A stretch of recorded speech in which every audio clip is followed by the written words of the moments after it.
Well, director Paul Feig is still reeling from the embarrassment that was Ghostbusters 2016, looking for literally any reason to blame anyone but himself. But the fact that nobody wanted Ghostbusters rebooted, nobody wanted an all-female Ghostbusters, and nobody liked the film. That is the harsh reality that director Paul Feig has to deal with. Now, if you notice something different about this video, I actually went back to my old style thumbnails. It's so weird. I had somebody helping me out with thumbnails over the past few days.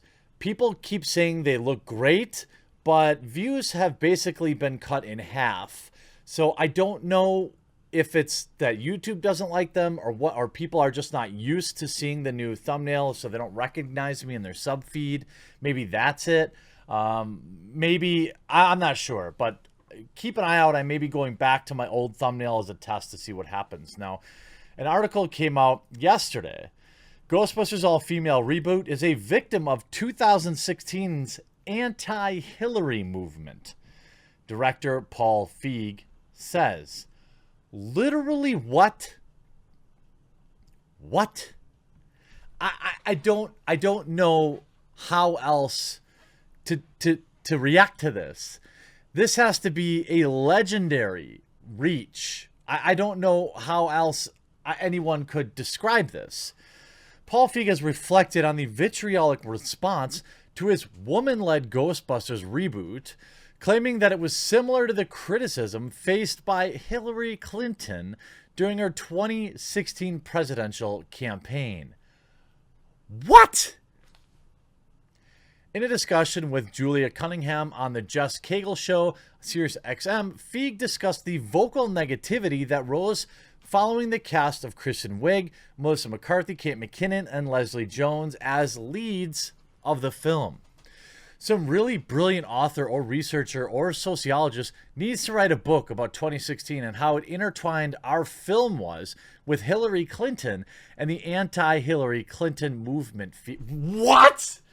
Dude, holy crap. It just sucked. Nobody wanted it. It had nothing to do with Hillary Clinton. You could make the argument, maybe that it had more to do with the pushback on all-female reboots, which largely has been a row of failures, just a string of absolute failures. Now, some of these reboot films have made money, but films that decide to take that route, to go female power, to say this isn't for you, television shows like Batwoman, Supergirl, these shows, well, Supergirl to a less extent, Batwoman completely crumbled, so much so that the main actress bailed on it before she completely tanked her career tied to that. I strongly believe that Ruby Rose really believed that this show would ruin her reputation. He goes on to say, it was just this year where everyone went to a boiling point, and I don't know if it was having a African-American president for 8 years that teed them up. What? Are you implying that people who didn't like Ghostbusters were racist, or that what? Obama was strongly liked. Where are all those Obama voters? Did they not go see Ghostbusters 2016?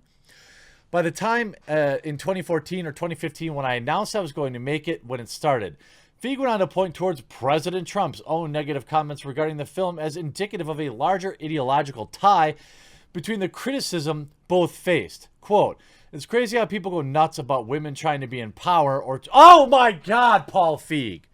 No. No. No. Ugh. Do I really have to do this again? How many times do we have to teach you this, old man? Seriously. Do I really have to go and say why I think they didn't like this film? It's because nobody wanted it. It's because you marketed it in a disrespectful way to the original.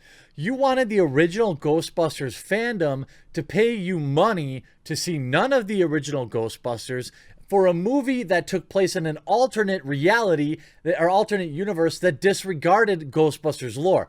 Now, you were fine banking on Ghostbusters, a film that featured 4 or 5 men prominently, but you didn't want to, you wanted to build off what they built, but not give them any credit for it. You wanted to bring Dan Aykroyd back in pathetic sideshow cameos rather than pay respect to the Ghostbusters franchise. Paul Feig. That's why it failed. It had nothing to do with Hillary Clinton. Who was even talking? Who was even having that conversation back then? The reboot of Ghostbusters faced negative online reactions up to its release, where it grossed $229 million at the global box office, and Sony Pictures said it lost more than $50 million. Ghostbusters Afterlife, a direct sequel to Ghostbusters 2 with no narrative ties to the 2016 reboot, is set to release on March 5th, 2021, after being delayed from its July 10th release date. The film stars Paul Rudd. So is what? Because it's a man, people are going to accept it? It's ridiculous. I mean, Paul, take the L, dog. I mean, seriously. I don't understand how anyone makes this connection. In the past, some like original film director Ivan Reitman have made the argument that people's critique of the film had less to do with the fact that the cast was female-driven and more to do with the people who were simply nostalgic for the original cast, all whom had a cameo in the 2016 movie. However, Reitman's son, Jason, stepping into the ring himself by helming the upcoming Ghostbusters Afterlife film starring Carrie Coon, Finn Wolfhard, Paul Rudd, and McKenna Grace, and Bill Murray. I mean, you can read these comments. A bad script. A script is a bad script. Bad director is a bad director. Had nothing to do with politics. I mean, are you kidding me? Like, on what planet is this an excuse? Look at what happened to, let's talk about Terminator Dark Fate. Another movie that was a catastrophic financial loss. Were people not seeing Terminator Dark Fate because woman? No. It was because it wasn't Terminator. It was because in the first 5 minutes of the movie, you completely undid everything Terminator did to build up in its lore and just started rewriting history. It's because you put modern day politics into the Terminator film and was hoping everyone would say, wow, how stunning, much brave. You now made Terminator, Arnold Schwarzenegger, the guy that everyone loves, like a B or C level character in his own movie. That's why nobody wanted to see Terminator. Plus, again, just like Ghostbusters 2016, nobody was asking for that film. And when you're not asking for that film and some Hollywood genius comes along to reboot it, you start to wonder, I'm sorry, when they come, you get mad.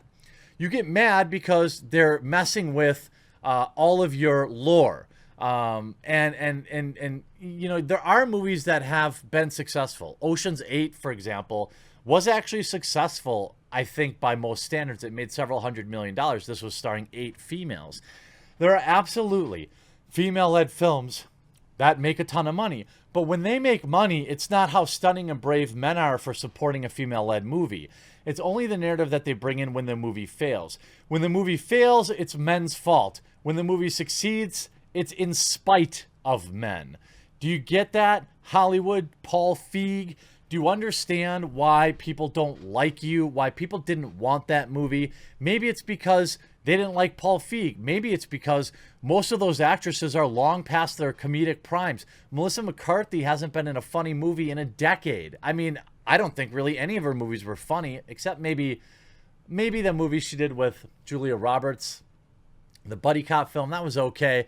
You know, outside of King of Queens, I don't think anyone really enjoyed Melissa McCarthy. She's milquetoast. She's boring. The rest of the cast, Leslie Nielsen. Jeez, did I say Leslie Nielsen the whole time? Leslie Jones. I don't think she's got a huge following either. I mean, outside of a character on SNL. I mean, it's not like these people are nobodies. But there's a reason Melissa McCarthy stopped promoting the film halfway through. There's a reason some of these women didn't want to. They knew the movie was bad. Want to talk about another bad thing? Look at the trailer and the absolutely abysmal special effects you put into it. It was ridiculous. It looked like, what was that? The Haunted Mansion? It looked cheeseball from the start. The original Ghostbusters used a lot of practical effects, and yes, their proton packs looked a little cheesy nowadays looking back, but they honestly hold up kind of. I don't know how a movie from the 80s doing special effects somehow looked better than a big budget Hollywood movie in 2016. I don't know how you did it, Paul Feig, but your movie was trash, and you're still looking for someone to blame. Hope you enjoyed this video. We'll talk to you again real soon.